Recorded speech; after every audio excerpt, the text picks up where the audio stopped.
We all have to eat. You might as well find out where the best food is. From restaurant reviews to the fun of food from around the region to around the world. This is The Food Show with Andrew Coppolino on 570 News.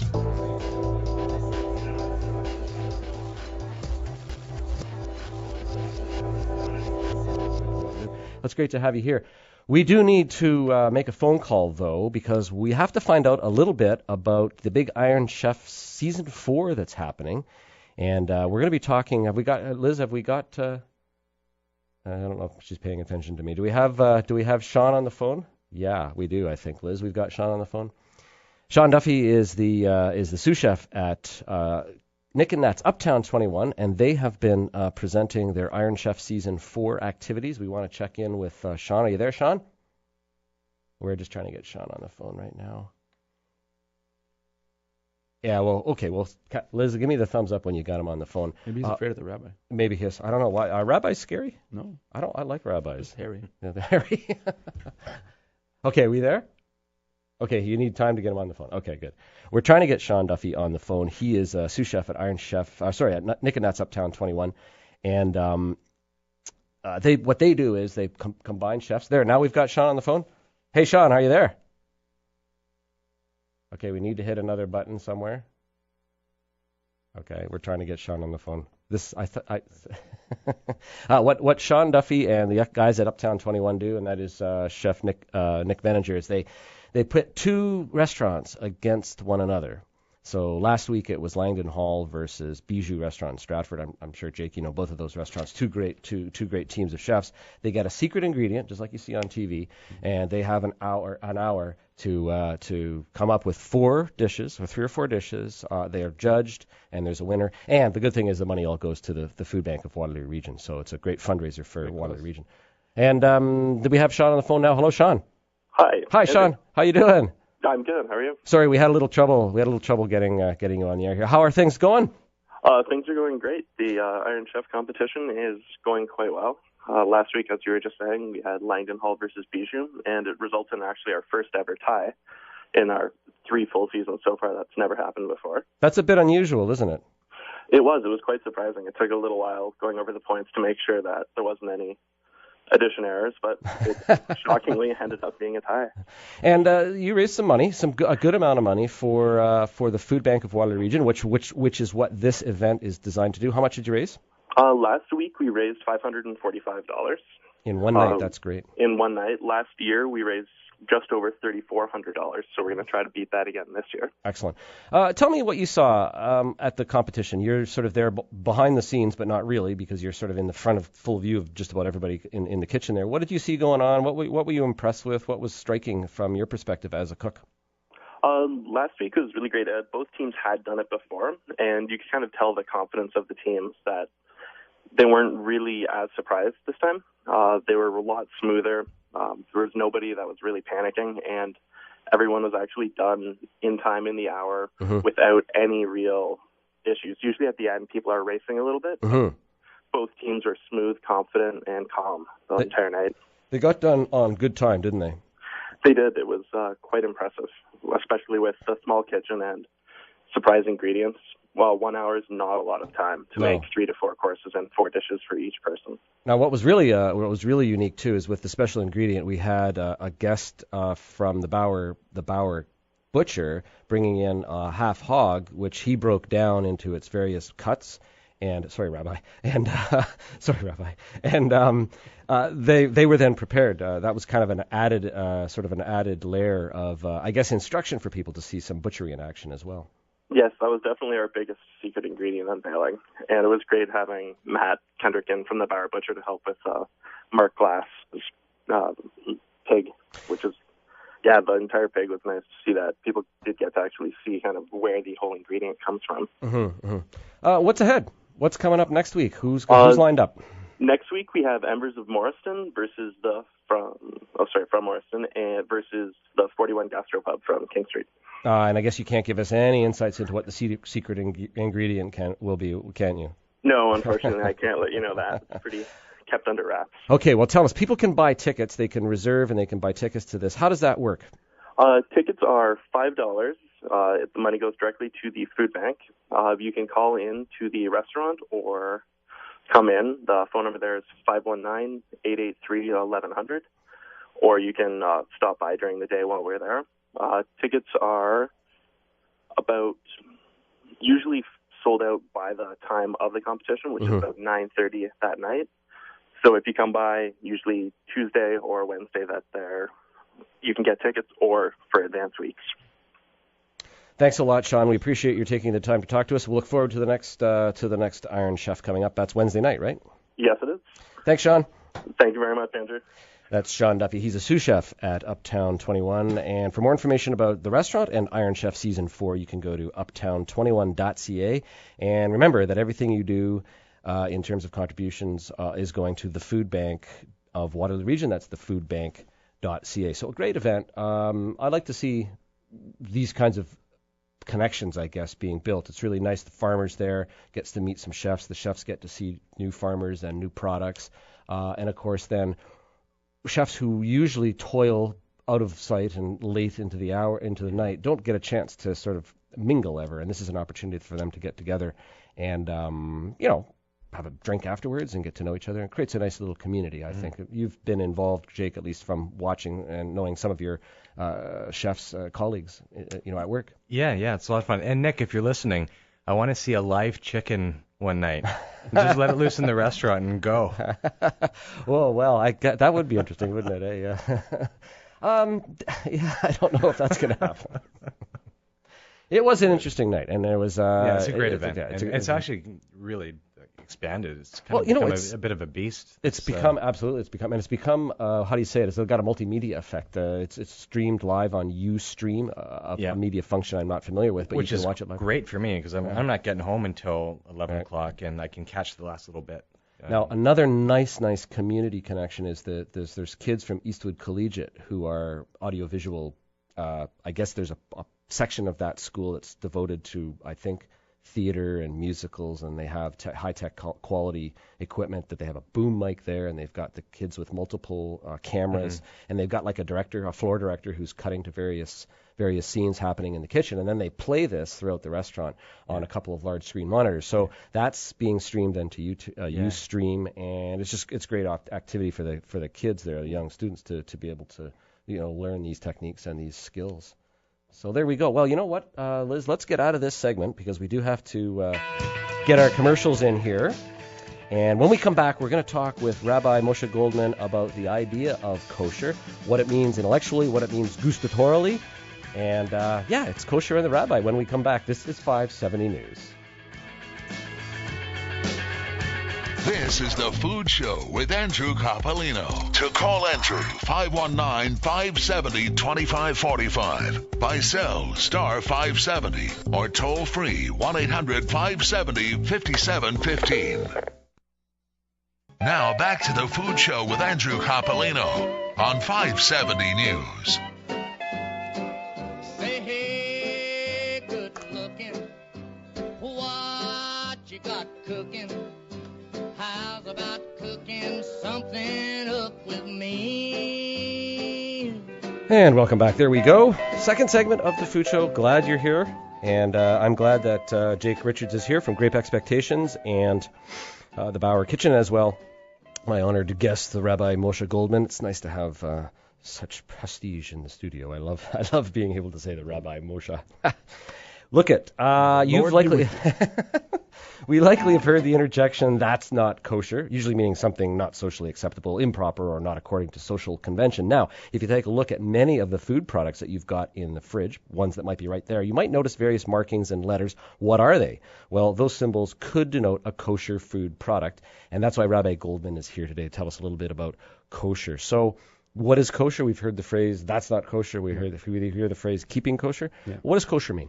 So, in Hebrew, the word kosher literally means fit or appropriate, and what it refers to is a set of laws in the Bible that define what kind of food is permissible and okay, fit for Jews to consume. It basically consists of a list of animals that are okay and that are not okay, and there's also various cooking techniques or mixtures in cooking that are okay and not combinations of foods. Yeah. So famous example. A cheeseburger is milk and meat. Milk and meat is not kosher. Can't do that. Bacon is another famous example that's not kosher. Not because of its combination, because of the animal. No, and that's an example of the animal. So where did these are obviously like the religion, thousands and thousands of years old. They're written down in the Torah. They're written down in the Old Testament, in the Bible. Pretty clear, straightforward, black and white. These are okay. These are not okay. And most of what the modern kosher industry, the modern food industry, we've got tens of thousands, hundreds of thousands of kosher products. I guarantee that every single person listening to this show has eaten or drank something today that was kosher. Yeah. And so most of that process of certifying something as kosher involves the production. A lot of what we have in today's food production, a lot of chemicals, a lot of additives in the process need to be certified as not coming from a non-kosher animal. You want to make sure that they're completely either chemical or just vegetarian. That's a lot of what the process would entail. So these will be the little circle with a K with a circle around it, some of the common ones. That's another thing, right? Okay. So a lot of the common ones have a circle with a letter. A circle with a U is a very common one. Okay. Probably the most common one around the world. A circle with a K. And what do they stand for? A couple of Canadian ones. Those stand for the circle U stands for Orthodox Union. It's a group in New York. It's over 100 years old, an organization that's been certifying kosher food. OK is organized kashrut. Kashrut is Hebrew for kosher laws. Right. The word you just mentioned, parav, means neither milk nor dairy. Okay. Which is actually funny because you see sometimes ice cream that it says non-dairy, but the kosher symbol will note that it was used with dairy equipment. Okay. So there's traces of dairy in it. Right. You say, you might have nut traces in a factory that's making a chocolate bar. So it's less than what the government would require to list as dairy, but for kosher, even a minute trace is. Now, how serious does the Jewish faith take? Are there degrees of kosher? In other words, do some people watch it very carefully, others don't? Does everybody have to? If you transgress one of these laws, God forbid, what happens? Well, lightning doesn't strike anybody, but kosher is a very important thing. It's a huge cornerstone of the religion. It's a very important social tool. It helps preserve kind of community. It helps keeps the distinction of who the Jewish people are as a community, as a family, as a big tribe. And religiously it has a lot of importance. It's actually one of the commandments in the Bible that don't have any kind of rational explanation attached to it. There's a number of those in the Bible. So it's one of those where yes sir, that's it. I say, and you will obey. Okay. Yes sir. But it's actually the observance of kosher is very widespread amongst all levels of observance. It's very popular. It's very common. At least on some degree, many Jews keep kosher, at least on some basic level. Now, how does this happen? I mean, you're a rabbi, but can you declare kosher, or is these a special super rabbis that do this? Well, no. So that's another thing. People have this misconception that kosher means that the rabbi blessed it. The rabbi came to the plant and said some kind of prayer and closed his eyes. And somehow magically. Yeah. No, it's completely a technical issue. It's all about someone with the knowledge of the kosher laws. And you also need to know a lot about modern food production. To come into a plant, go through the ingredient list, go through the process, and say this is okay, and that approval is as good as the rabbi, as good as his knowledge, as good as his familiarity with both the kosher laws and modern food production. That'll be the quality of his authorization, of his seal. There's a couple thousand probably various kosher symbols out there. Some more well known, some less. Some more reliable, some less. Right. But that's what it takes. It's pure technical knowledge. It's nothing to do with any kind of prayer or blessing. So what determines an animal is fit, and what determines an animal isn't fit? It's easier to go through the ones that are okay, and by exclusion everything else isn't. So the kosher animals include cows, sheep, goats. That's about it for the domesticated animals. I'm not missing anything. You have the derivatives in the cow family, like bison is kosher. Okay. Deer is also kosher. So venison, kosher? You can get kosher venison some places. Buffalo, but that's all kind of the same family. Those are all kosher. Beasts of prey are all not kosher. Birds of prey are all not kosher. The only birds that are kosher are kind of classic poultry. Chicken, turkey, duck. Those are kosher. Everything else isn't. And when it comes to seafood, seafood has to have fins and scales. Okay. Anything that doesn't have fins or scales has to have both. So if it's missing even one, it's not kosher. So shrimp is out, lobster is out, crab is Right.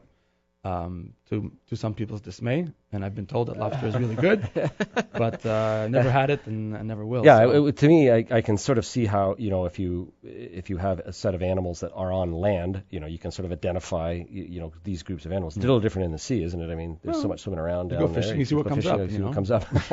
And then, of course, when it's processed or taken care of, that has to be done in Right. a kosher. So you can plant catch a facility, kosher tuna but it suddenly and becomes then unkosher. fry it in your bacon frying pan, And there's a it's little completely not kosher. trouble there, yeah. Completely not kosher. Jake. I have a question. Maybe what's the difference between is there a difference between kosher wine and wine for Passover? Can you clarify? So kosher for Sorry, it Passover. comes back Oh, to no, the it's wine. okay. Yeah. Passover has a whole different set of rules because on Passover we're forbidden to have any kind of leavened products, which means any grain that has fermented and become leaven is forbidden even in a minute quantity.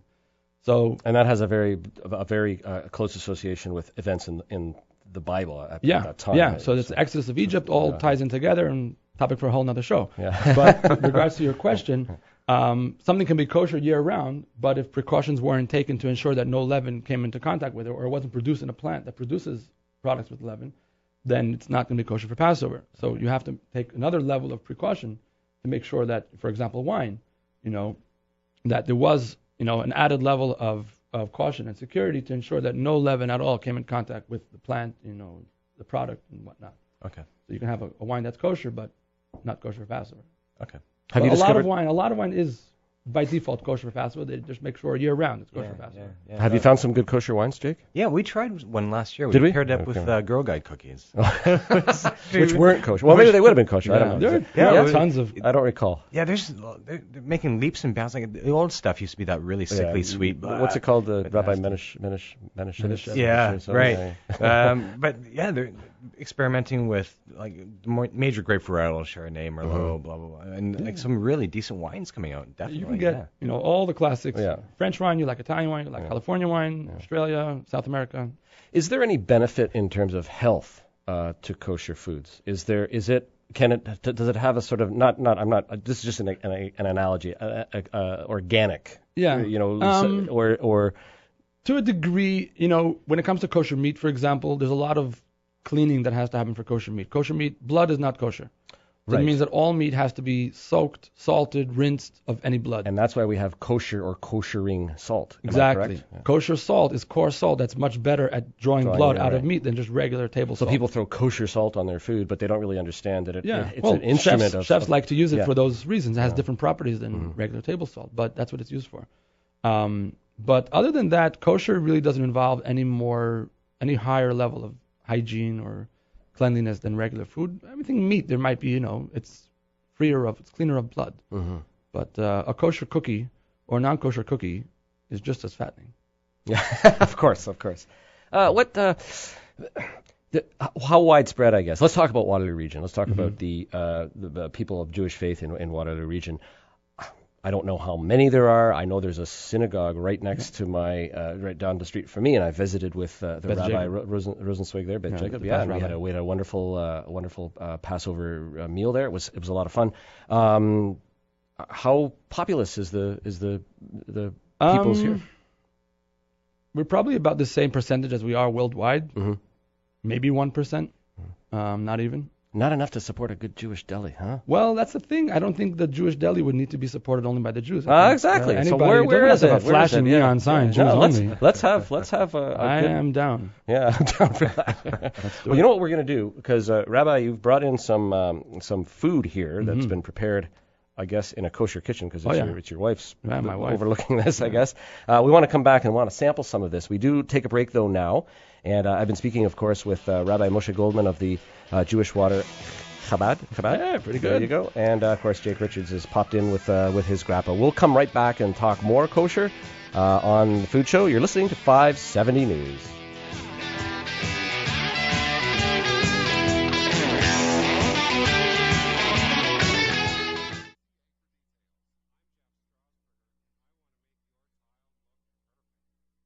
We all have to eat. You might as well find out where the best food is. From restaurant reviews to the fun of food from around the region to around the world. This is The Food Show with Andrew Coppolino on 570 News. And here we go. This is the third segment. Welcome back to The Food Show. I love challah. And you've got some here for us. It's one of my favorite breads. There's just lovely bread. So tell us how then do you prepare, Rabbi, at your home?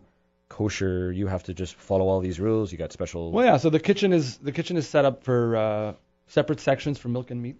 So we've got 2 sinks, a meat sink and a milk sink, separate ovens, separate dishwashers if it comes to that, separate eating utensils. Everything's separate set of dishes, separate set of pots. Everything is, you got double of everything. Okay. And so the challah is made. It's kind of a regular bread recipe, I guess, but it's braided in a certain style. Right. And it's used for the Sabbath. Right. Friday night, Saturday, the Jewish Sabbath is one of the kind of classic Sabbath foods are challah. You start the meal with that. So here's a bit of challah that my wife baked just now this week for Shabbat, and it's quite good. It's also quite fattening. kind of go together. Would I take a bite? Huh? Oh, I'm too far. Okay, we also have matzah. Brie. So matzah brie. Matzah brie is basically a delicacy that's made with matzah, which is the bread we use on Passover. It's kind of like a cracker. It's made just with flour and water. Right. And this is matzah that was then mixed with some eggs and oil and some spices and fried. And as we all know, everything gets better when it's fried. Sure. So this is matzah brie. That's good. Not bad. And kugel. And then here you got kugel. Kugel is another very classic Eastern European Jewish food. Oh. This is potato kugel. That is great. Yeah. Oh, that is very good. So I don't know how rabbis make it. If the rabbis potatoes down. Yeah, grated potatoes, some eggs, salt and pepper. It's a pretty simple recipe. You can even, my wife did it in the food processor. You don't have to do it by hand even. That's wonderful. So and it's then got you bake it in the oven. Oh, baked? Okay. Yeah. You can like fry it too. Yeah, fried too. Yeah. Yeah, baked is healthier. At Passover, is that the time when there's the need to make like 1 million latkes for friends and families coming over? And latkes is Hanukkah. Hanukkah, that's it. Yeah, Yeah, Hanukkah. Yeah. yeah. So there's Fried in oil. there's a big B, I guess, Yeah. of those are good too. Yeah. Again, anything fried is good. Yeah. So this is good. I don't know if it goes with grappa, but and you Probably. can't partake of the grappa. I apologize for that when we do get to the grappa. How difficult is it for you then to go out to a restaurant locally here and eat a meal? I guess it doesn't happen realistically, Impossible does it? here. Yeah. Until that kosher deli opens up. There's not much you can do. Because we were just talking off radio that off air that if I'm a vegan or if I have a nut allergy, the kitchen can take precautions and make substitutions. Not so easy. Right. Now with kosher, the minute you're dealing with a regular non-kosher kitchen, pretty much anything that happens in that kitchen is automatically non-kosher. It might start off kosher, right? But once you chop up an apple with a non-kosher knife, it's iffy, Wow. and so on Just and so that forth. slight, And so on and so forth. So it's practically impossible to enjoy anything at a non-kosher restaurant. So that must mean for you traveling to Toronto to find a kosher restaurant then? Yeah, when you or or a you healthy cook yourself, imagination like, when you healthy eat at home. cook and eat at home. Well, thanks very much. I appreciate it. You'll stick Pleasure. around. Yeah. I'm sorry. Maybe you could at least give us your olfactory notes on the grappa when we move into the grappa, because I understand. Jake tried. He really did. He did try to find some kosher. No, I appreciate it. It's tough. Thank you for joining me. Rabbi Moshe Goldman, he'll be here. We've just gone through a little bit of Kosher 101. If you want to follow the good rabbi on Twitter, that's at Jewish Waterloo. And, of course, a great website with all kinds of information. I was having a fun time learning about some kosher basics here, jewishwaterloo.com. And, really, that's everything that you need to know about your organization here. It's a solid website. It's a very nice website, very, very nice. And there's even some great food pictures. I love the steak with steak frites. Very good. Thanks for joining me, and please stick around. Yep. So, Mr. Richards, this is going to be a bit of a challenge, I think, for people. Grappa is like, I think we were talking off air as well. It can either be very, very good, or it can be like rocket fuel when it sort of sears its way down your throat. You got some interesting selections here for us, and I'm going to be eating my kugel, so go ahead. Okay. Yeah, I mean, a lot of people's experience with grappa has been really, really nasty, rocket fuel type stuff. And you see the grappa in these really pretty bottles, and they look fantastic and fancy, but they're kind of pigs in a dress. Some of them, I mean, they're just really terrible products and dressed up to look really nice. Okay. Well, what we have today, these are nice premium grappas, and I think they really dispel the myth for you, hopefully. I mean, for me, it really opened my eyes. And I have a nice little flight here. Mm-hmm. These are all... we'll just direct. We just want to direct our internet guy Jordan over to the sideboard there. That's got a lineup of some of the cool bottles and some of the people that have obviously generously helped us out sourcing these things. Yeah, and the bottles are very simple, plain, nothing, no swan shapes or anything like that.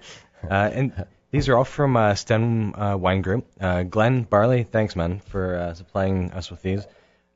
So do we have time to start? Or Absolutely. Yeah. Okay. Yeah. So the first one is this is kind of your classic Nebbiolo. This is we should say did we say this is grape, the sort of the dregs of the process? Yeah. Probably getting a little ahead of myself. Right? Okay. Yeah. I mean, like, this is not sort of sourced primarily to be grappa. This is leftovers from the pressing process that then gets distilled from it. Exactly, yeah. So this is what's called, we refer to as pomace.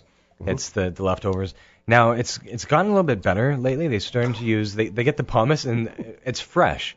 Now, back in the day, like our dads, their grappa, they would leave it sitting around for a while, so it wasn't fresh. And they would use it, and it's an eau de vie in a way, but what makes this special is that they can't add water to the dregs, so they have to actually use a steam process to distill.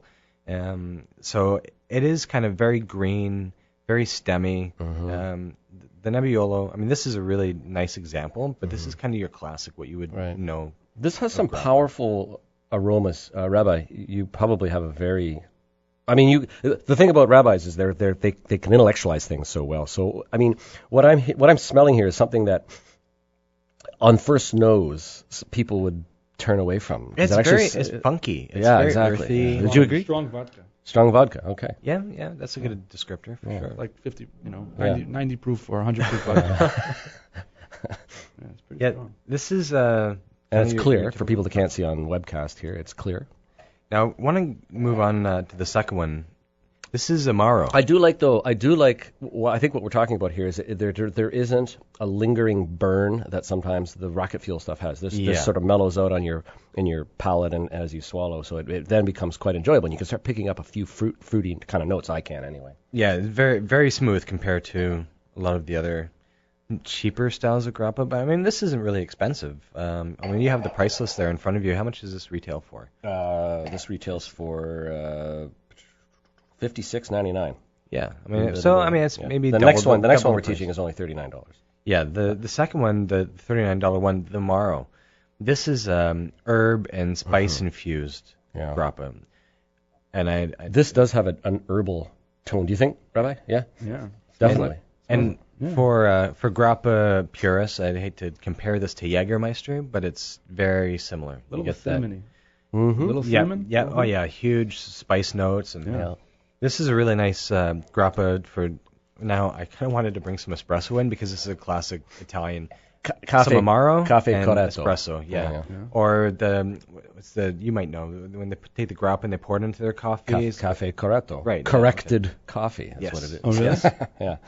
Now it's right. Yeah, that's right. Yeah. Yeah, exactly. L'chaim. Yeah. This would actually go nicely with espresso. Absolutely. Mm-hmm. I like this a lot. I think there's a certain. You've brought in something like this before, where it's a herbal based thing that has some really deep, rich flavors, that almost grassiness and cinnamon, I think, is right too. Yeah, definitely. Good. I like this. I like the smell of it, and I like the taste of it. The coffee bar in Waterloo, the Diablo's little brother. Diablo's little brother, Death Valley's Death little Valley's. brother, Sorry. Yeah. It's. I'd love to see this on their list because this would go really, really nice. So this is Amaro d'Herbe, obviously, with herbs, and it's only $39, which I think is pretty good value for, getting some powerful taste in small amounts. Yeah, and it's really, there's lots of flavor there, and there's a lot going on. Like, it's worth every penny, $40. Okay, and it goes with Kugel, Rabbi. It does. I think everything goes with Everything goes with Kugel? Okay, now this next one's a treat. This is, I was really, really happy that Glenn stepped up and provided us with this one. Now, this isn't on the list, but this is very comparable to the other one that I marked down. This is a barrel-aged reserve grappa. Okay. So you get some really nice caramel, like butterscotch notes to it, and a little bit of smokiness. Yes. I say, it almost smells like a single malt. I was going to say that. I Yeah. was just going to say that, but the good rabbi beat me to it. It does taste like or smell like a single malt. Yeah. Mm. Yeah, this is Mm. this is one of those just I like it. Yet Kick I think back it has a to- little bit more fruitiness than you get in single malts, but it's got the same kind of aftertaste, some richness lingering, some oiliness in a good way that stays on the tongue. It's nice. this is like your after dinner kick back with a cigar. Right, and it's a special dinner too because the price you've got here for the other one is more in the almost $200 range. So this is Yes. this is a particularly special one for some of our more 75th anniversary. yeah, exactly. Yeah. But I think it shows. It's nice to show the range, right? We can start at 40, or we can go up to 189. Yeah. I should point out as well that all of these grappas that we just tasted, Glen Barley is coming up to the Charcoal restaurant tentatively Okay. on June 18th and is tasting for private clients, people that tend to buy by the case, and These kinds licensees. of grappas too. Yeah, the grappas will be there, Yeah. and then a whole bunch of wines. I think probably about 40, 50 different wines. So, and things that you can't get at the liquor store. So if you're Yeah. looking for unique, good bargains, When's that coming up? June 18th. Oh, June 18th. That'll be at the Charcoal. People can email me for a little bit more information. I can Okay. pass it on to Glenn. Okay. Or if anyone has a pen, I can give you Glenn's phone number. It's 416-200-6075. Okay, if you need that information, you can send me a message here at the food show, and you know how to get in touch with me. If not, call the Charcoal. They can help you out too. So this is a good one. I like the aromas. And Is I this like the flavors. final one? Yeah, The- no, this is. I'm still on the. Rabbi. Those are some pretty expensive fumes you're able to inhale there. Not if you can't drink it, you can smell It's it. the fumes in Brooklyn.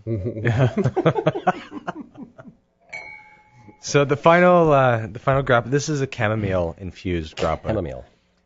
Very different. This is a really good starting point for somebody that's not had good experiences with grappa. Mm. Really gorgeous aromas, nice, soft, floral. That is nice. Like a Yeah. nice dessert wine. Yeah. Oh, that is nice. Really nice. Like I don't drink. I've on occasion. I don't drink tea, but I have had chamomile tea, and that's exactly what the flavors are in here. With a kick. Yeah, with a lot of a kick. Yeah. Yeah. No, that's good too. Corrected tea. Corrected tea. So yeah, I think anyone that's had a bad experience with grappa or tequila, well, I mean, you're limiting yourself. So Right. go out and experiment and try some cool stuff, and yeah, just don't shut yourself off to new experiences and new product. Where do you see this in the tasting? Have you already mentioned kicking back after a meal with a cigar, etc.? Can you see it before a meal? Some of the other ones as a sort of a starter, or do you think they're a little too strong? I guess you could do this one as a starter. This would be for me kind of like at the end Yeah. of a dinner, something to pair up with a dessert, like something a little bit sweeter to Yeah. kind of counteract the sweetness of your dessert. But buying these things locally, what can we find locally in the LCBO? You have to keep going. Actually, the Amaro is being released next week. Sorry, the second one that we tried, the Jaeger, the herb infused one, that's Right. being released. The At next about vintages. $57, which puts it in the Scotch range. Not right? even. I think No? it's way cheaper. I Oh, think it's okay. probably less than 30, maybe, or around 30, which is a really, really good deal. Okay. Well, these are very nice. I was not skeptical exactly, but I was curious, I guess, because I've had grappa that's like the rocket fuel kind of stuff, and I sort of think, do you really want to put yourself through that? Yeah. When I could have something else, like you pointed out, Rabbi, like a single malt that would be good. But these would make a nice addition to someone's liquor cabinet. Definitely. Yeah. And grappa's changing. I mean, they're using new techniques. Well, kind of. I mean, there are rules that they have to follow, same as like with. Yeah. But they're experimenting with different grape varietals and different, like the chamomile infused. I mean, that's kind of a different take on it. So I mean, it's growing. The industry is changing. Yeah, it's part of the family of the eau de vie, Exactly. like a Mar in France, Exactly. and this, Yeah. I'm sure the Serbs have their particular, Or akavit, brandy, there's akavit. another- Yeah, there's all those kind of that sort of breed, I guess, of the sort of the more powerful straight distilled grapes that end up as these kinds of drinks. And grappa is a pretty famous one in Italy, but I think little known. Certainly in Waterloo region, it's good to have a little bit of exposure to it. Thanks for your time, Jake. Appreciate it, and thank you to Mr. Barley too. What an ironic name he has when he does beers and things. Or suitable name, I guess. Yeah, do beer too. And so that's June 18th.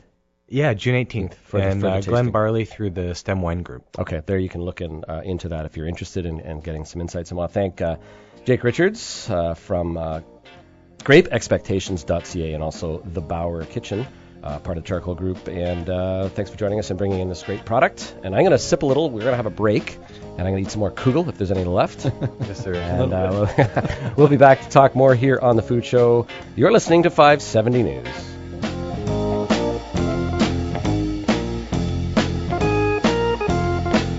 This is The Food Show with Andrew Coppolino. To call Andrew, 519-570-2545. By cell, star 570. Or toll free, 1-800-570-5715. This is The Food Show with Andrew Coppolino on 570 News.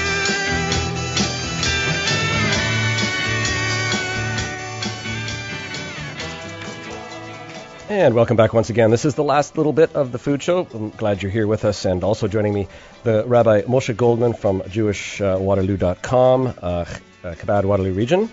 Great organization, and we got a little bit of an announcement to make, I guess, about some fun time, not food related, but we're going to plug it anyway.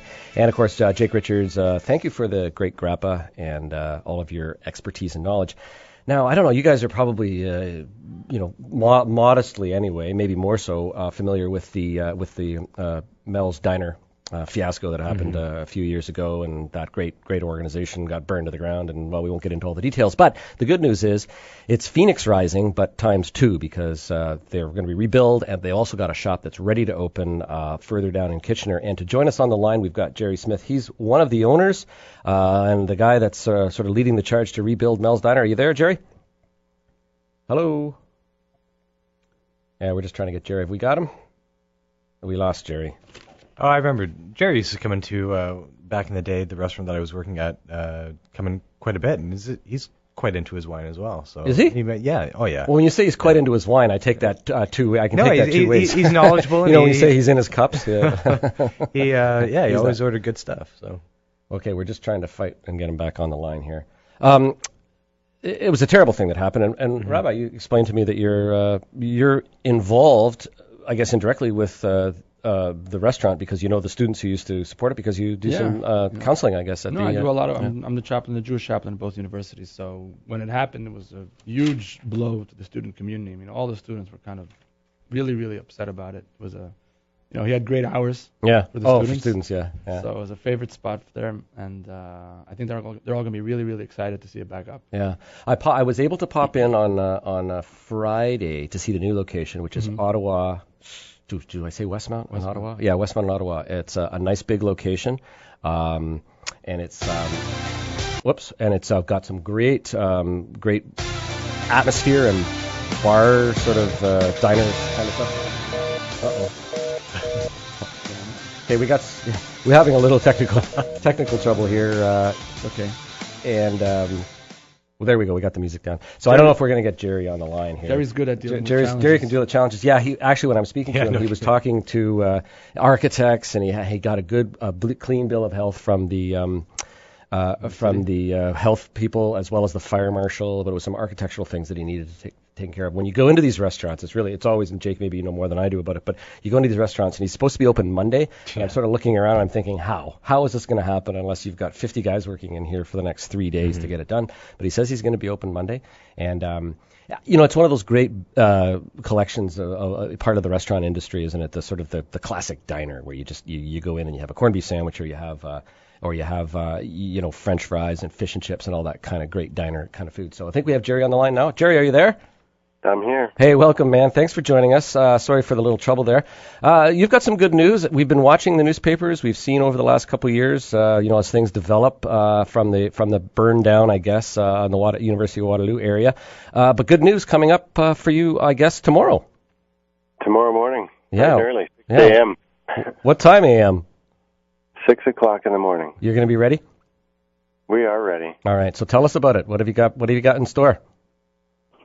Well, we tried to stay true to our colors. Everything about the old Mel's we brought here to the new Mel's so that everybody's comfortable. It's consistent with what everybody remembers, and we're just trying to do it faster and more efficiently now. So we've got everybody here prepping, getting ready for tomorrow.